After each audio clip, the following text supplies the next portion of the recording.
السلام علیکم عامر بھائی. وعلیکم السلام پیارے بھائی. مسلمان ہوں. جی جی جی آج کے مدعا پر جناب.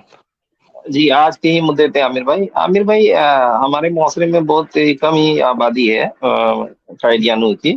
تو یہاں پہ ایک ماجرا دیکھا ہے کہ وفات ہو جانے کے بعد، موت کے بعد، ان لوگوں نے جو بھی ان کے مولوی مولانا تھے ان کو دفن کیا. اور دفن جو کیا ہے تو وہ پورا زمین میں جس طرح سے مسلمان اتارتے ہیں نہیں کیا. بیچ میں سے کون سڑیا کن کی بات کر رہے ہیں؟ کن کی بات کر رہے ہیں؟ قائدیانی کی. اچھا اچھا اچھا اچھا جی. ہاں، تو انہوں نے اس کو جس طریقے سے سریا لگا کر کے نا، قبر کے اندر سریا لگا دیا اور اس پہ کوفن رکھ دیا.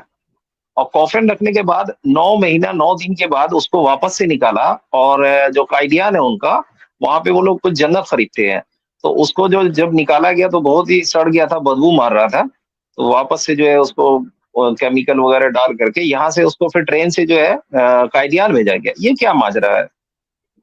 بس وہ جہنم سے نکال کے جنت میں ڈال دیا. شیخ صاحب بتائیں گے نا. آپ کہہ رہے ہیں بدبو مار رہا تھا وہ، تو اس کو پھر جنت، قبر کا عذاب بھگت لیا، اب جنت میں جا رہا ہے. جی شیخ صاحب. جی، وہ اس طرح سے ہوتا ہے کہ جس شخص نے وصیت کی ہوتی ہے نا کہ میرے مرنے کے بعد میرے تمام ایسٹس میں سے اتنا پیسہ آپ کو چلا جائے گا، سارا کچھ دے دے گا. اب وہ کسی وجہ سے اس کے ورثاء جو ہیں وہ اس وقت رقم نہیں ادا کر سکتے، تو اس بندے کو، مطلب وہ اگر قادیان سے دور ہے یا قادیان کے اندر ہی ہے، تو وہ اس قبرستان جسے بہشتی مقبرہ کہتے ہیں اس سے باہر وہ امانتاً دفن کر دیتے ہیں فار دا ٹائم بینگ. یا جن لوگوں کے پاس کوئی وسائل نہ ہوں کہ اس کی لاش کو وہ لے جا سکے قادیان، تو وہ اپنے پاس کر دیتے ہیں. جب وہ اس قابل ہو جاتے ہیں تو اس کو دوبارہ اس کی لاش نکال کے تو وہاں لے جاتے ہیں. انہوں نے وہ طریقہ کیا ہوگا، کسی وجہ سے بھی، کسی ریزن سے بھی اس کا ہو سکتا ہے کہ اس کو اپنے پاس وہاں امانتاً دفن کیا. اس کے بعد جب اس کا معاملہ ٹھیک ہو گیا، انہیں اجازت مل گئی، تو وہ اس کی ہڈیاں نکال کے ناش جو بھی ریمینز تھیں اس کو لے کے وہ قادیان چلے گئے. یہ ٹھیک ہو گیا انڈین مسلم بھائی. جی ہم لوگوں کے جو والد اور بڑے بزرگ سے ہم لوگ جب اس چیز کے بارے میں پوچھے تو وہ لوگ بولتے ہیں کہ یہ لوگ جو ہے جنت خریدتے ہیں اور ان کا جنت وہاں قائدیان میں ہے، اور اس لیے ان کو یہاں دفن کیا جاتا ہے 9 مہینہ 9 دن. اور اس کے بعد ان کے خریدے ہوئے جنت میں جو ہے ان کو لے جا کر دفن کیا جاتا ہے. نہیں، یہ جو چیز ہے، دیکھیں میں آپ سے ایک عرض کروں، اسلام کی جی تعلیم کے مطابق چاہے ہم کسی سے اتفاق کریں یا نہ کریں، لیکن بات صحیح کرنی چاہیے. یہ چیز ذہن میں جی، بے رکھیے شک گا. بے شک بے ہمیشہ شک. سچی بات ہونی چاہیے، چاہے وہ میرے اپنے خلاف کیوں نہ جاتی ہو. وہ بے شک. کوئی ایسا، میرے علم کے مطابق کوئی ایسی چیز نہیں ہے.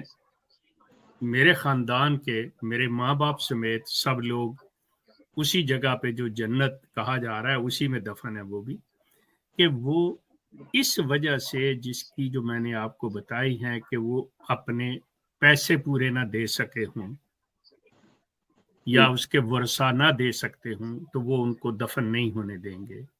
وہ لوگ جو ہیں وہ اس قابل نہ ہوں کہ اس لاش کو وہاں لے جا سکے، تو وہ اپنے پاس دفن کرتے ہیں اور وہ امانتاً دفن کرتے ہیں. اس کے لیے کوئی ٹائم لمٹ مقرر نہیں ہے. کوئی ایسا کیس، کوئی بندہ قتل ہو جاتا ہے یا کوئی اور بات ہو جاتی ہے جس پہ یہ چیز ہو کہ اس کو دوبارہ اس کی لاش کا پوسٹ مارٹم اور یہ وہ کا سلسلہ ہو، تو اس کو بھی وہ دفن نہیں کرتے. اس کو بھی جب تک معاملہ ختم نہیں ہو جاتا وہ باہر رکھتے ہیں. اب جنت خریدنے والی بات یہ ہے کہ انہوں نے ایک سسٹم نکالا ہوا ہے کہ اگر آپ اپنی جو جائیداد ہے، جو آپ کی انکم ہے، اس میں سے آپ اپنے مرتے دم تک جو بھی وہ پرسنٹیج لکھتا ہے بندہ، وہ ادا کرتے جاؤ گے.